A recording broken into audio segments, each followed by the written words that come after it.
Hi everybody, this is Pansy, and just a quick note today. I was just playing around with some things and I thought you might be interested in what I did.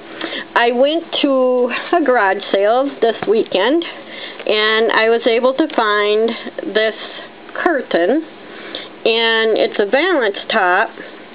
I'll try to get you a picture here, and it was in a free box. So I brought it home and I washed it, and I thought, well, I can use those appliques. So what I did is I started cutting out the flower, and I cut all the way around, leaving just a little bit of that nylon netting. Okay?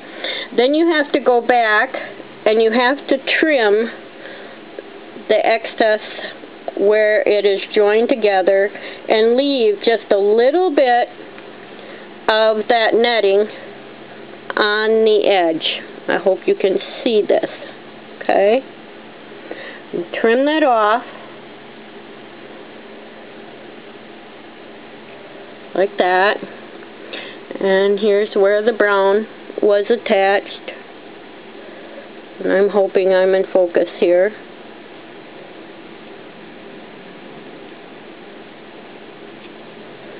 And on this side, basically you're just trimming all the way around to make sure that you have an edge that's nothing but that nylon. Okay? Be careful, don't cut into your zigzag stitching of the applique. Okay? You don't need a lot of edge, but you need some. Okay, so you end up with this.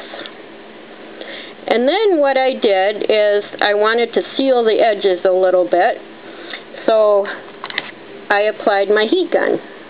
Don't do this. It went up, boom, it was completely melted. So what I did is I took a candle and I lit it, and I gently went around the edges just ever so lightly, just in and out and in and out until it goes really fast, until I had, let me move that out of the way, until I had this edge all sealed off next to the stitching. It takes seconds, guys. Then what I did is, sorry about that, move this out of the way. Then what I did, I only have just very few Copic markers, okay? I think I have like 18 total. So what I did, this is the same flower, and it's been edged, and what I did, let me get a white piece of paper here so you can see it better. What I did was I took one color of my red Copic marker and I colored on the back side of this. And I took my red Copic, the dark one, went around on the edge, and I colored in on that first row of stitching. If I turn it over, you can see where I colored just into that stitching. Okay? And then what I did is I took another color of red and I just went along all over it to fill it in and give it some shading. And then I took my blender pen, my Copic blender, and just went over top of it so that it got a two-tone look. Okay? And the colors I used, if you want to know what they are, I'm sorry, I should have had them out here, was an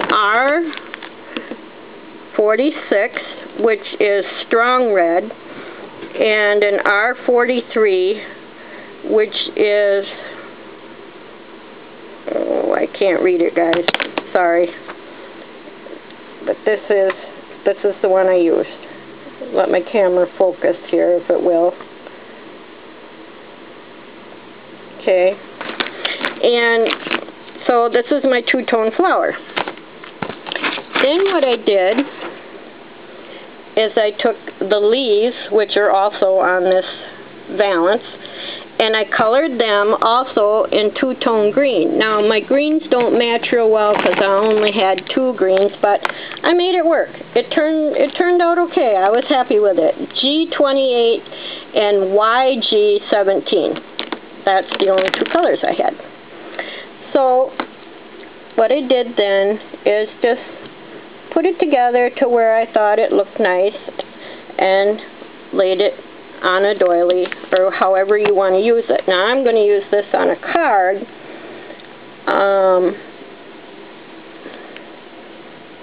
for my grandmother. But there you go. It was something free, something I used my Copic, something I already had, and made that work. And it actually, I think it turned out pretty.